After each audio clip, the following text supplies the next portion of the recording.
Hello, my name is Valerie Yvette Peterson, and I live here in Portland, Oregon, where I've lived my entire life.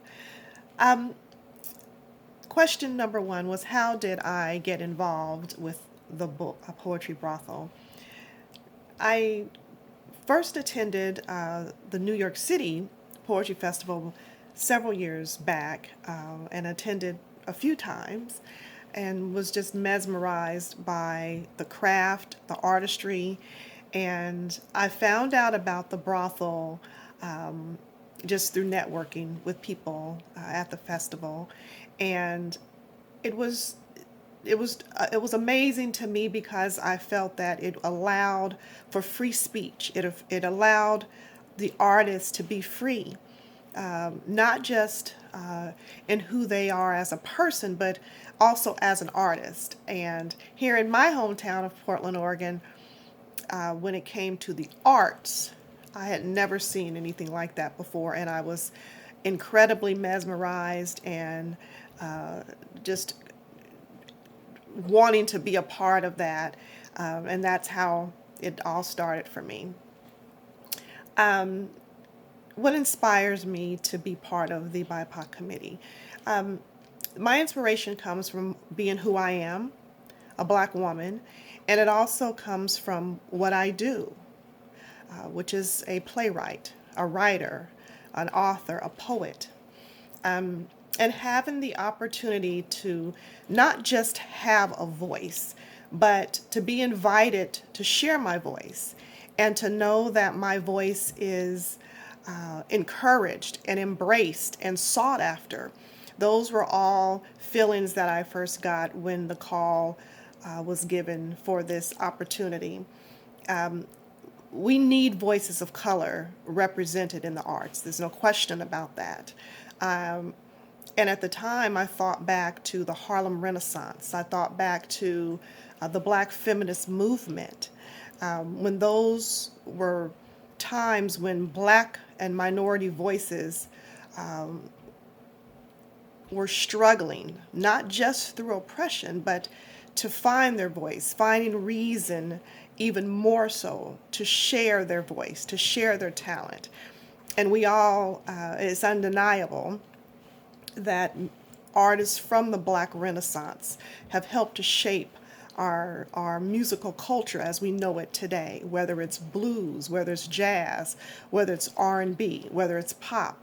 A lot of artists, not just musically, that we know of today, have traditionally found a way down this pipeline from many of the artists that paved the way from the Black Renaissance times. Um, why is it important to support and elevate BIPOC voices? For me, it's to further diversify for purposes of inclusion. Um, in the arts, of course, and in theaters, I believe that it's incumbent upon theaters to actively amplify the voices of BIPOC artists, poets, writers, playwrights, you name it. Because in doing so, it changes the narrative, and it changes it in such a way to where it says, you too get to do this. You too have the right to share your voice. You too have a voice that we want to embrace and that we want to share with the world. So it says a lot to elevate those voices. You hear oftentimes, maybe cliche, but you hear people say, oh, well, I need to see an artist or a teacher or an educator mirror the students that they represent. And it's so true. It is so true. And it goes beyond the cliche.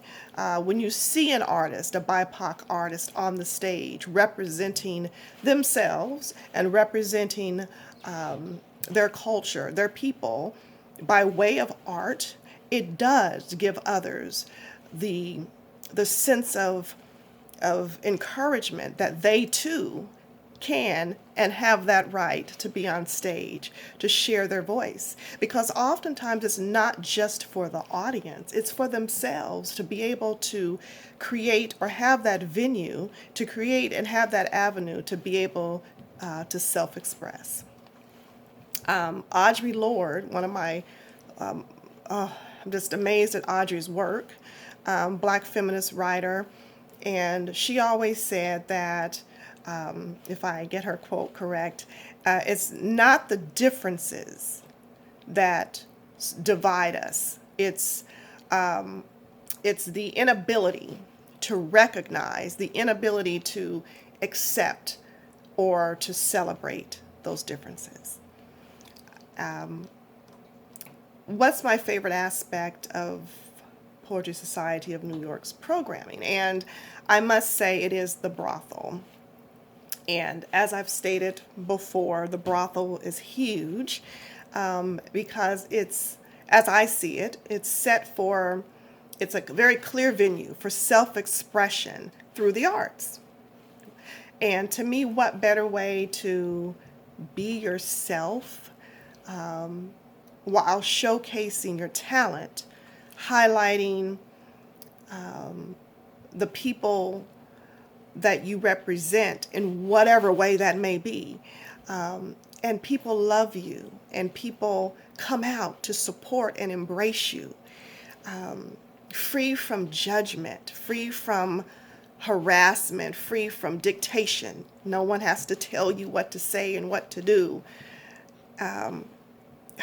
There's no better way to live your life artistically than through the brothel.